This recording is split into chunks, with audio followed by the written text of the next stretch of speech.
Hello, Peter. How are you today? I'm super. Thank you for asking. How are you? Yes, good, good. It's actually really good fun that the two of us do a quite perspective again together after we each of us have different guest speakers at our events. It is. It's been a while. It is. Back to where it all started. So for everyone who's listening to today, welcome to our Kite Perspective. It's our third series and fourth session actually. So it's usually a Tuesday lunchtime, half an hour, where we debate sort of latest technology trends in CX and digital marketing, and also further back into core business technology. Today we're discussing B2B Sales Automation, qualified leads at scale. Is this even possible? So interesting topic, something we both are definitely very passionate about, given that we have our own business and are trying to drive leads at scale. So I guess what's happening in that space in terms of challenges? Can you give us a bit of insights? Yeah. What is it? There's been plenty of questionnaires, around the sales departments in various different organizations to kind of find out what is it that really is some of the biggest challenges for salespeople. One thing that keeps reiterating and coming very, very high up is generating enough high quality leads, and this is a combination of volume and quality. You can have 1,000 leads, but if they're disinterested or they're not particularly engaged with the brand, then you burn time cold calling people, and that's really seen generating enough high quality leads as one of the bigger challenges to salespeople moving forward. Yeah. And again, another series of responses from questionnaires. Quality of leads is really what stands out. How do you define what makes a lead worth chasing, worth investing salesperson's time, and is going to provide the best return on investment from that chasing and that following up? Yeah, really strong points. And I think everyone who's in sales, or he's a sales manager or leads a sales team, it's kind of, those are really the key challenges. But, if we step back a little bit and look at the sales funnel, right? What is even a high quality lead, right? So, and I always like to talk along the sales funnel or the sort of the customer journey, when you basically move your contacts through the qualification funnel. And high quality leads really depends, I guess, on the kind of information you have of a person or of an organization, and then using that information to make the conversation with them more personalized, more accurate, and move them along, I guess, that sales journey and the qualification journey. Because the idea is to get as many people through this, from interest to learn, to evaluate, to justify, to purchase, as possible, to convert. And once you have that sales, the journey, of course, then becomes that ongoing customer management. But this talk is really around, learning and using the insights you have about your customers. And here we're talking in a business-to-business context, to improve your sales qualifications and your sales automation. Yep. On the next slide, how do we do that at scale, right? So the idea is at the beginning of the sales funnel, you're dealing with a larger audience, right? So they fulfill a request. There's some sort of interaction going on. They're looking at stuff, or they're interested in a specific topic, or they may come to an event or download a white paper. Yeah. But then the question becomes, how do you route this into education or nurturing, right? And naturally you will lose a percentage of people because they downloaded the white paper once and kind of they're not really interested anymore. They've engaged with someone else, or they're not ready yet, or whatnot. But the idea is, how do you move from this low cost, low touch, where you're dealing with a high volume, into that high cost, high touch kind of lead funneling, right? Because as you move people through the funnel, the engagement will become much more intense, right? The conversations need to be more personalized, right? You may have to prepare personalized proposals, presentations, and whatnot. So it's a really quite an intense sales effort to get people to that stage and then to convert. So as an organization, you don't want to waste a lot of time. You want to make sure you bet on the ones who count most. Absolutely, and ultimately, this really falls down to a concept of lead scoring and scoring which are the valuable leads. And typical way to approach this is really there are two factors which make a valuable lead. The first one is a profile, a person's position, maybe the company that it works with, maybe the size of the company. It may all have an impact on the probability that that person is going to have the influence and the power to make a decision around a sales. So the first thing that we look into is gathering as much information from a person as possible. Now, obviously, we get things like business cards. People may connect over social networks such as LinkedIn or fill in forms, which gives us a basis, which company they work for, which account they would be effectively under, their position within that company.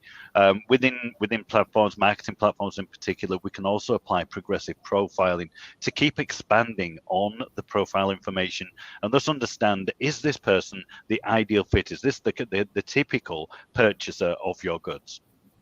In addition to this, we also look at their engagement with the brand. It's okay talking to the CEO of a Christmas card company, but if you're talking to a CEO of a Christmas card company in Easter, then obviously he's not going to be as engaged potentially with the brand. There's going to be periods either during the year for seasonal activities or periods where people become more interested in the brand because there is an intent to purchase. So site visits, attending expos or making content through expos, visiting particular white papers, as you say, and interaction with email, all are indicators which help really identify that this person not only may be a perfect profile for you, but is actually interested in your brand. And that means it's a really, really prime opportunity to strike from a sales perspective. If we take these two measurements, we can kind of form a matrix or a grid, if you will. In this nice example, we're scoring profiles here from A profile, which is person with influence, power, and the ability to make decisions, possibly in large organizations, down to D, which are probably less relevant, or very, very importantly, we have less information about to be able to accurately determine where they fit within the matrix. And then number 1 represents somebody who's really engaged with the brand, and number 4, obviously less so. What this does is this allows us to actually identify people within this matrix who are worth chasing immediately. So our A1, B1, A2, B2, etc. We push those through to sales, and platforms allow this to be done automatically, so that those high scores are instantly actionable by our sales department. Now, there will be a mid area of scoring, which may not necessarily produce a high probability sales, but are certainly those people who are worth nurturing, worth the attention of salespeople. It may not be full calling round, inviting them out to lunch or dinner, but certainly worthy of the attention of sales, before finally having, as you mentioned, a much larger bucket of people who effectively are either disengaged or not quite. We don't know enough around their profile to be able to define them as really hot leads, who we would effectively place into a kind of nurturing and holding platform, keep their interest in the brand, develop and really market to those people to hopefully increase the score and push them into that top quadrant where they become leads that sales will be interested in. Yeah, interesting. So for anyone in the audience who's new to this concept, I'm just going to throw out a question at you, Peter. So how does that work at scale, right? I think that idea of profiling individuals or businesses based on their potential and interest, I think is one thing, but at scale, how does this technically work? Technically, well, we weight the scoring behind each of these different categories, and in the lead scoring model, different aspects of that person has different weighting. Maybe their job title has a heavier weighting than the size of the organization. What this allows us to do is really refine that group of A1s, B1s, etc., to essential subset of people within our overall audience. And because ultimately we can have as many people in the model as possible, then we're effectively be able to focus on, by refining our lead score, actually really drive the most valuable leads out of that. In addition, most organizations will not have a single lead scorer in their organization. There will be many aspects of their engagement with customers that's slightly different. Maybe different departments interact different ways or have different priorities. Within organizations, there may be sales teams who focus on a particular enterprise type customer who can be scored in a separate lead model, so that those people are identified almost as separate contacts and then pushed into a sales platform, a CRM, which can then identify which lead score is prominent, which lead score has most impact, which lead score is weighted, and ultimately encompass a larger audience of people to be included in this measurement process. Yeah, love it. Really fascinating. So that's kind of the upstream kind of marketing, right? So marketing brings the leads through the door at scale, provides the lead scoring. And then as a next step, it's really the marketing to sales alignment, right? So historically, we see a lot of organizations where, the marketing is one department, sales is the other department. And, there's somewhat of passing through of contacts. But most of organizations what we've worked with, it's not automated. It's not automatically pushed into the sales pipeline. The information marketing may collect in real time, is not accessible by sales. So what statistics again show us is that organizations who do manage marketing to sales alignment, they have significant higher and better outcomes. So this is a statistic which talks about 32% of organizations who are aligned have a higher average year-on-year revenue growth for organizations who are marketing and sales aligned. Whereas on the other side, organizations that are not aligned or poorly aligned, here on the right side, they report a 7% decline of revenue compared to their competitors. So I was really surprised about that high number, but equally, I'm not surprised knowing how powerful information and data and automation can be. So with that, I want to move on to talk a little bit about, I guess, the sales journey.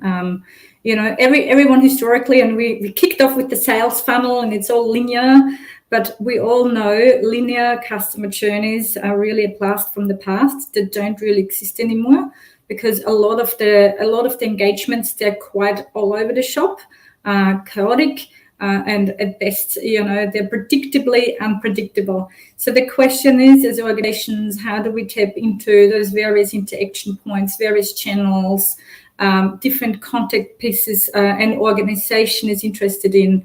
And, our sort of feeling around that is also fully supported. Oracle published some statistics around that. And they're saying 96% of leaders are not happy with the end-to-end customer journey today, meaning that journey, what we're just talking about, truly is disconnected. So adding to that, how do you actually drive an effective customer journey? And it all starts through the initial alignment, right? So you improve CX through that complete alignment at the beginning. And then you engage the buyer through the journey. You need to make that engagement relevant, right? So as the buyer engages and has various different touch points, at every time you're collecting information and create further insights. And that information can really be used to personalize your engagement and make it more relevant. Or, maybe it's not a good lead, and maybe you just leave that lead in the automated engagement cycle and you choose not to invest in, proactive sales. Moving on to that, having been in sales and a sales leader myself, what do you need to know when you are in sales, right?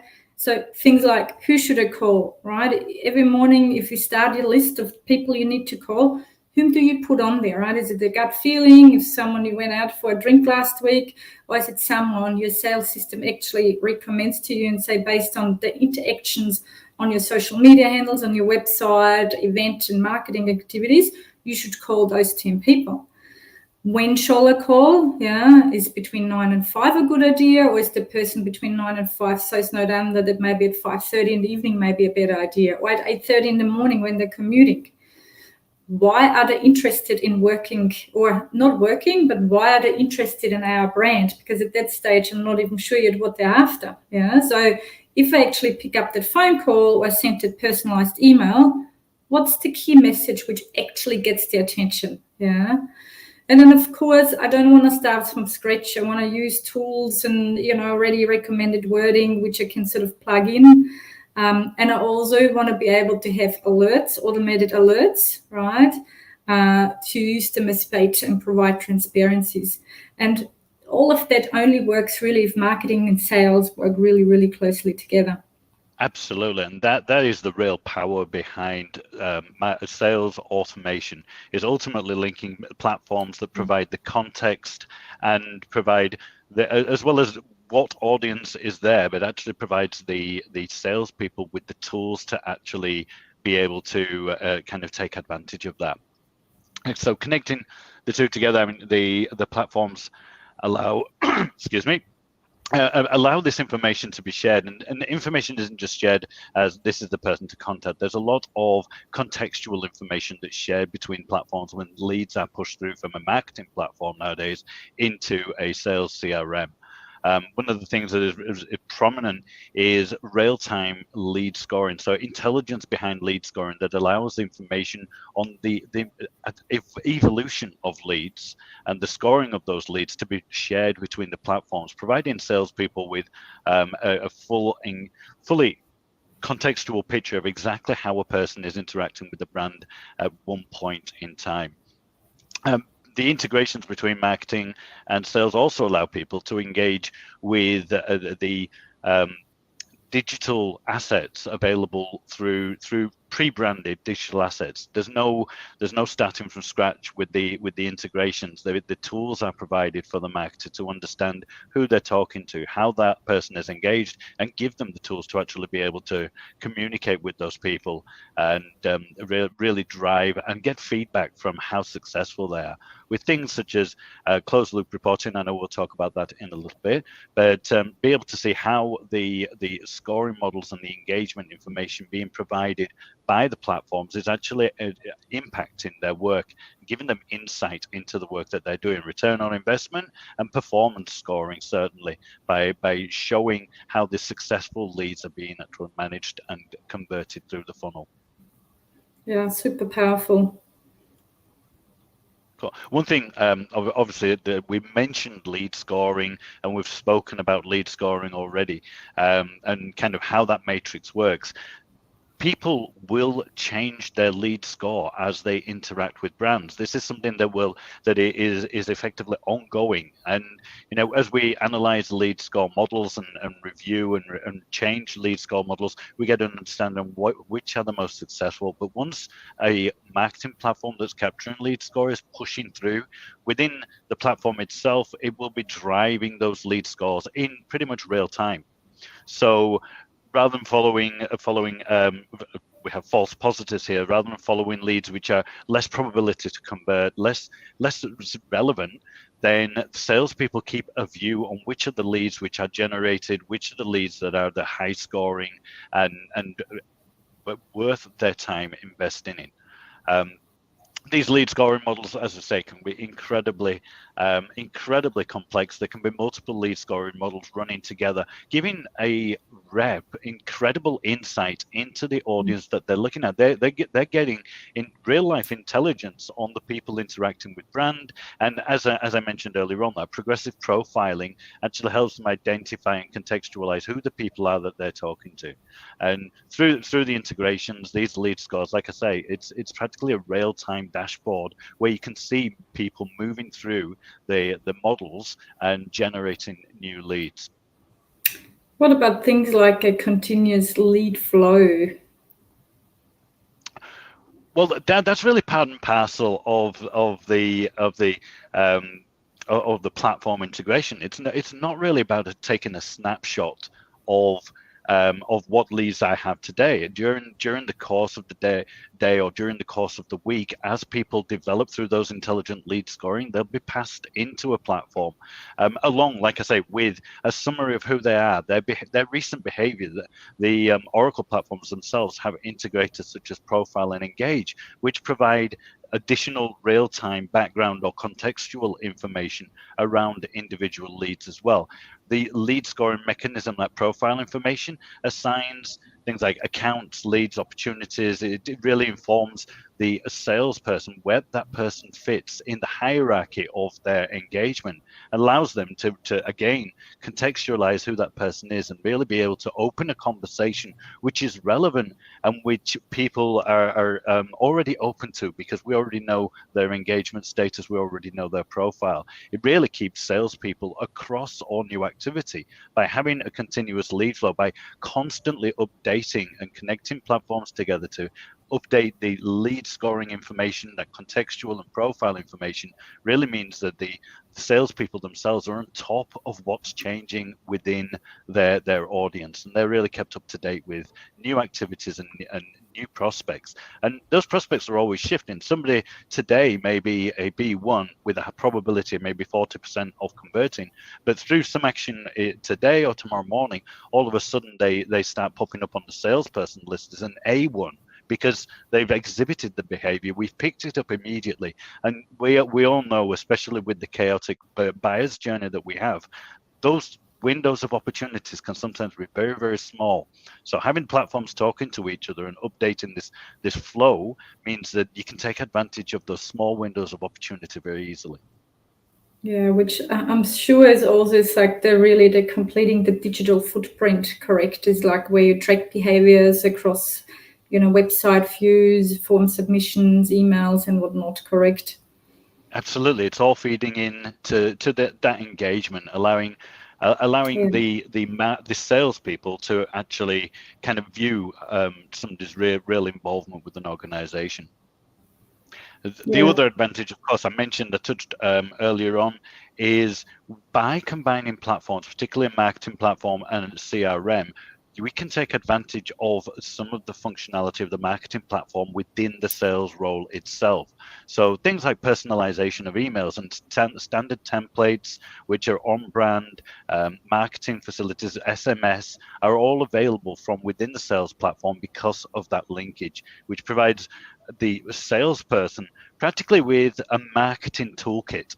They're able to utilize any channel. They're able to utilize pre-built campaigns, which are kind of, as I say, on brand, and utilize that information from within their sales platform itself, and be able to really drive on brand marketed communications to the contacts or leads that they're actually chasing.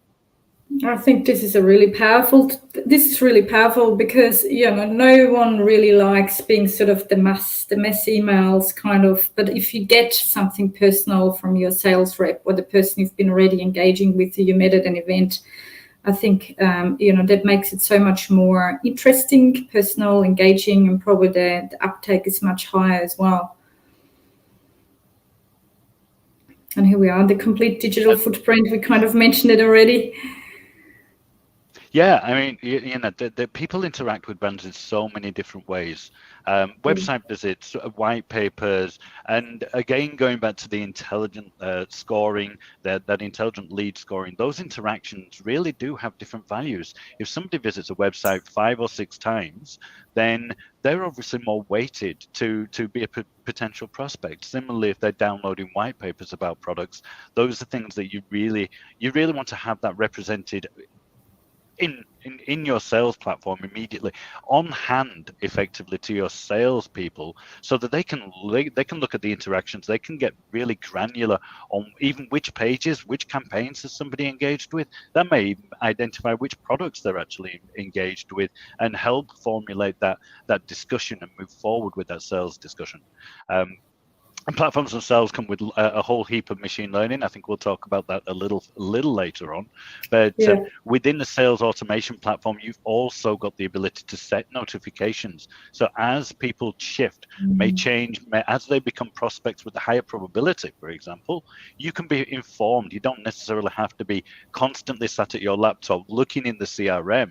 You can receive phone messages. So-and-so has just reached X level of probability. That will inspire a salesperson. Maybe this is a lead that should be chasing now. And again, back to that window of opportunity, really arm them with tools that can help them do their job, do it at the right time. Yeah, anytime, anywhere. Perfect segment to the next slide. Really is a lot of sales rep. They shouldn't be in the office or at home. They should be out meeting people. And I think having the ability to tap into that knowledge base from anywhere, anytime is also super, super, super powerful. Absolutely, I think we're a mobile culture. The focus on the phone is probably much more on the desktop, and the tools, the mobile UIs that are offered by companies such as Oracle really do allow you to not only engage with people and do the job, but actually deep dive into the reporting to understand and analyze exactly how the performance is working. And there are many great tools in these platforms which are incredibly useful to salespeople in their day-to-day job. Yep. Sorry, we probably can. Yeah, I clicked it by mistake, but we probably can move into the closed campaign reporting ready anyway. Which I think is also really interesting, is being able to have, as a sales leader, but also as a sales rep, is like having insights to what works and what doesn't work, and having those reports and data points pretty much in real time available to you. Yeah, absolutely. Closed loop reporting is really about getting feedback on your actions. And from a sales perspective, understanding what works well, being able to get immediate feedback on what's converting and where is working, where is potentially not as strong in the sales funnel, is an incredibly useful and insightful thing for salespeople to have, again, on their phone, on their tablet, on their laptop. Anywhere they go, they can derive those insights straight away. Yeah, perfect. Which I think almost less at the summary slide, right? It's like focus on what matters, which means win more deals with artificial intelligence. So I mean, artificial intelligence is such a buzzword. So in this context, right, where is AI embedded in custom in that funnel journey from acquisition to closure? Well, AI is put to so many fantastic uses. We've already talked about intelligence lead scoring. AI and that closed loop reporting can feed back into refining the actual lead scores themselves, potentially driving what defines a perfect customer, what defines a perfect engagement. There's probability scoring and kind of analysis to show which leads are actually worth following. This is a good example of a dashboard where everything a salesperson needs is presented in front of them as they log into the platform. They don't need to start hunting down or comparing all their different leads to see which are the ones worth following. AI is even being used to formulate next best steps. So the intelligence behind the platform is actually telling the salespeople from experience, I think you should do this, even down to neural language processing, gives them a message to start off, a conversation starter. The platform can practically write your pitch. And, all these combined together mean that you're pre-harming salespeople. Can we get that? Do you need to put in an approval to the CTO for something like that? Done. yeah, but it really is. It really is. Again, going back to our earlier slide, what does a salesperson need? What do they need to do their job accurately? Yes, they do need a heap of information. They need context around their leads. They need to know how engaged those leads, and they need to be told in real time. They need to be notified when things change. But ultimately, they really need a portal which puts everything at their fingertips. And a dashboard like this really demonstrates that there's not a lot of work for the salesperson to do technically in the CRM. It frees their time up to actually do what they're supposed to be doing, which is going out and selling. Yeah, love it. So I'm personally super passionate about this topic. I love it. I know there was a lot of information in 30 minutes, but I'm happy to discuss any questions for any of the audience members afterwards. Send us an email or put something in the comments field. And I'm really keen to see some of our clients start really using that power functionality and really win against the competition in the market. So with that, we're at the end of our Quite Perspective. Thank you, Peter, for your time today. Thank you. Thank you very much for inviting me. Yeah, of course. And everyone have a good afternoon. We talk soon. Bye-bye.